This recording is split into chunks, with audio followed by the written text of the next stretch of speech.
Gibran itu bukan kader PDIP. Iya. Dia hanya anggota. Karena kalau kader itu proses jenjang pengkaderan, kita tahu sekali. Tapi lu kan punya KTA. KTA itu anggota. Ini namanya kader itu inti. Ya. Itu inti. Dia proses jenjang, proses ideologisasi, proses segala-galanya. Jadi kader atau anggota Mas Gibran? Kader dong.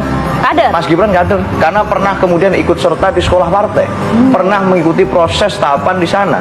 Dan itu kemudian menjadi salah satu contoh bahwa seluruh kader PDI Perjuangan itu yang dikader betul oleh partai memang harus mengikuti itu semua. Mau kepala daerah, mau tidak kepala daerah harus ikut dalam sekolah partai. Nah, hari ini kita lagi happy malah. Karena dapat wakil presiden yang kualitasnya oke banget. Sebelum kesana, Mas namanya Eno. Prof. Mahfud MD. Artinya gini, PDI Perjuangan itu partai yang mengandalkan kaderisasi. Dari tingkatan terbawah sekalipun ada tahapan-tahapan kaderisasi yang harus dilakukan seluruh kader pada saat dia mau bertugas di jabatan publik tertentu. Contohnya kemudian teman-teman, ini analoginya ya. Kalau orang sekolah sebelum dia SMA, maka dia harus SMP dulu, pikiran kami. Sebelum dia kuliah, dia harus SMA dulu. Sebelum dia S2 harus S1 dulu.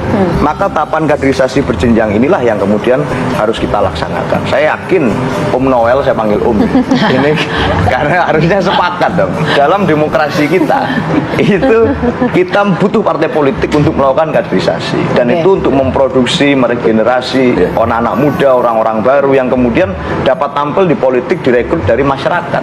Maka PDI Perjuangan, termasuk saya, makanya saya hari ini hadir di sini nih karena PDI Perjuangan percaya pada proses. Dan saya hadir di sini. Soal elektoral? Soal elektoral, maka itu stok orang baik, orang-orang yang dapat tampil di PDI Perjuangan sebagai calon pemimpin, ini kita tidak akan kekurangan. Sekarang dari berbagai macam daerah di Indonesia, kepala-kepala daerah muda, mayoritas adalah orang-orang PDI Perjuangan, atau paling tidak yang pernah berproses di PDI Perjuangan, yang merupakan kader-kader PDI Perjuangan. Mereka sabar menunggu, mereka tahu apa artinya belajar dari bawah, dan itulah proses yang kita hargai. Maka elektoral pun akan mengikuti itu. Maka kami hari ini kalau bicara apakah syok atau sedih pada saat kemudian salah satu kader kami kemudian dipakai, diajak, direkrut menjadi calon wakil presiden dari calon lain yang tidak dari PDI Perjuangan. Enggak lah kita kalau sedih. Jadi kader atau anggota Mas Gibran? Kader dong. Kader? Mas Gibran kader. Karena pernah kemudian ikut serta di sekolah partai. Pernah mengikuti proses tahapan di sana. Dan itu kemudian menjadi salah satu contoh bahwa seluruh kader PDI Perjuangan itu yang dikader betul oleh partai memang harus mengikuti itu semua. Mau kepala daerah, mau tidak kepala daerah harus ikut dalam sekolah partai. Nah, setelah shock, kaget, tahu bahwa kadernya direkrut menjadi cawapres, tidak kemudian melakukan pemecatan, padahal sudah dinyatakan loh bahwa Mas Gibran ini membangkang dan lain sebagainya. Ya, kenapa mengambil? Saya ingin menjawab tentang nilai-nilai kesetiaan yang disampaikan oleh Om Noel tadi, gitu tadi, bahwa kesetiaan itu bukan pada orang tapi pada nilai-nilai dan pada value. Nah, kami sepakat bahwa pada Pilpres kali ini pun juga akan dengan semangat seperti itu. Mana sih partai misalnya yang pernah mengalami proses ditekan dengan sedemikian rupa oleh kekuasaan dan tetap maju? Ya hanya PDI Perjuangan. Dari zaman Orde Baru, kemudian Bu Mega tampil. Maka saat kemudian bicara tentang pemecatan, proses ini tentu akan dilakukan. Anda nggak khawatir ya untuk mempengaruhi elektoral PDI Perjuangan ketika melakukan pemecatan ke Mas Gibran? Kami yakin kalau kita setia pada prinsip nilai saat turun ke bawah membersamai rakyat sesuai arahan instruksi Ibu Ketua Umum, ini tidak akan membuat kami khawatir satu jengkal pun. Tidak ada kekhawatiran Bang Noel siap bertanding di Pilpres 2024. Ya itu jawaban anak muda yang benar-benar ideologis. Itu harus semangat begitu.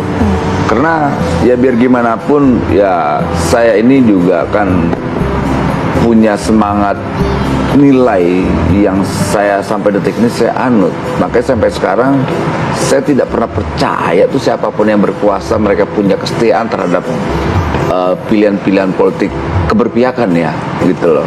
Tapi memang harus diuji semuanya gitu loh. Jadi Seno ini luar biasa. Umurmu berapa Seno? 22 sekarang. 22. Hebat karena anak umur 22 sudah bisa tentang politik dan tampil. Itu menurut saya sebuah kemajuan. Ternyata PDIP sudah menaruh anak muda, tidak lagi kader-kader tua yang korup ya. Makanya saya suka sekali ketika muda-muda Seno ini ditampilkan. Dan itu harus, nah ini baru namanya partai kader. Karena jangan cuma slogan doang, tinggal nanti mudah-mudahan Seno tidak tergiur dengan yang namanya proyek-proyek bansos, Oke, proyek-proyek Bang Noel, apa. kita, tidak itu Mas Eno, kita jadinya. Biar dia kembali nggak lagi punya ke dialog dosa ya. nanti. Jadi bicarakan Kita yang kembali lain. Bang Noel. Iya. Enggak, saya tahu Enggak, ini saya senang karena saya Iya. suka dengan semangat Oke. yang disampaikan Mas Seno tadi. Oke, kita sepakat soal Gitu itu. loh. Tapi pertanyaan saya begini, Bang Noel. Tadi kan saya menanyakan soal status Mas Gibran, kemudian Pak Jokowi juga. Nah, sebelum kemudian Pak Prabowo memutuskan Mas Gibran menempati posisi cawapres ini, sudah sempat komunikasi belum sih sebetulnya sama PD Perjuangan dan Bu Mega? Ya, soal Sudah ada komunikasi itu belum sebetulnya? Gini, soal komunikasi politik kan selalu Pak Prabowo selalu menyampaikan secara tapi isyarat lah bahwa dia mau ketemu dengan Bu Mega, karena biar gimana pun Bu Mega di mata Pak Prabowo dia itu seperti kakak mbaknya. Oke, Gimana? pertanyaannya ada tidak komunikasi itu, Ya, Bang Noel? ya itu dibangun, tapi kan persoalannya kan komunikasi itu kan ditutup gitu loh. Oleh PDIP? Yes, oleh Asto bukan PDIP.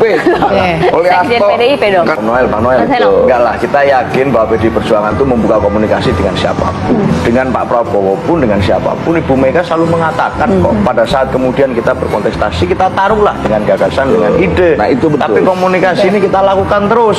Artinya secara kebatinan pun kita kemudian punya satu paduan sikap. Kalau bahwa Bu membangun Mega gini, Indonesia Seno, kan baik. kalau Bu Mega iya, Bu Mega itu ketua partai yang sudah teruji lah puluhan tahun. Karena kalau tidak ada Bu Mega, saya nggak yakin PDIP ini akan lebih sesolid Tapi hari siapa ini. yang enggak? Apa? Ya saya lihat ada memang ada apa barrier atau apa ya gitu ya di PDIP yang sengaja untuk menutup celah komunikasi politik. Saya itu. yakin seluruh kader PDI Perjuangan akan setia dan mengikuti apa yang disampaikan oleh Bu Mega. Dan Oke. itu kemudian dilakukan dalam langkah-langkah politik dan komunikasi politik kita semua. Oke, Tapi sudah